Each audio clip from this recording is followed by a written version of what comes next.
সবশেষ ২ সিরিজ টি-20 সংস্করণে বাংলাদেশ দারুণ খেলেছে। শ্রীলঙ্কাকে তাদের ঘরের মাঠে হারানোর পর দেশের মাটিতে পাকিস্তানের পক্ষে দুর্দান্তভাবে সিরিজ জিতেছে বাংলাদেশ। এশিয়া কাপের আগে ২টি সিরিজ জয়ে টাইগারদের মাঝে বাড়তি আত্মবিশ্বাস যোগাবে। বাংলাদেশ ক্রিকেট বোর্ড বিসিবি পরিচালক আকরাম খান মনে করেন এশিয়া কাপে বাংলাদেশ চ্যাম্পিয়ন হতে পারে এবং এই বিষয়ে তিনি শতভাগ বিশ্বাসী। আকরাম খান গতকাল বৃহস্পতিবার মিরপুর জাতীয় ক্রিকেট লিগ টি-20 নিয়ে গণমাধ্যমে কথা বলেন। এশিয়া কাপে বাংলাদেশ কেমন খেলতে পারে সেই বিষয়ে আকরাম জানান, টি-20 ফরম্যাটে কেউ কিছু বলতে পারে না, যে ভালো খেলবে সেই জিতবে।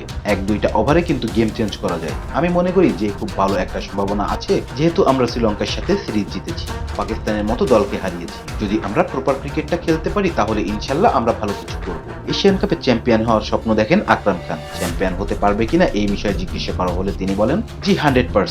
ফাইনাল যদি খেলতে পারেন তাহলে চ্যাম্পিয়ন কেন হতে পারবেন না। 100% বিশ্বাস আছে চ্যাম্পিয়ন হওয়ার। টি-20তে আমি মনে করি ওভার কনফিডেন্স। যদি আমরা প্রপার ক্রিকেট খেলতে পারি তো। সংযুক্ত আরব আমিরাতে এবার এশিয়া কাপের আসরে মাঠ গড়াবে ৯ সেপ্টেম্বর থেকে।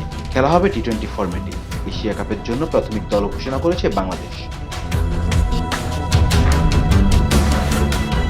এশিয়ান কাপে বি গ্রুপে পড়েছে বাংলাদেশ, যেখানে তাদের ৩ প্রতিপক্ষ শ্রীলঙ্কা, আফগানিস্তান ও হংকং। ১১ সেপ্টেম্বর হংকং এর পক্ষে ম্যাচ দিয়ে আসর শুরু করবে Bangladesh.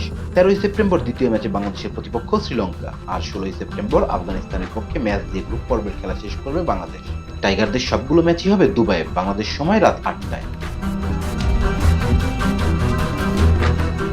Rezon Islam, B sports. Please subscribe our channel to get more information about Sports World.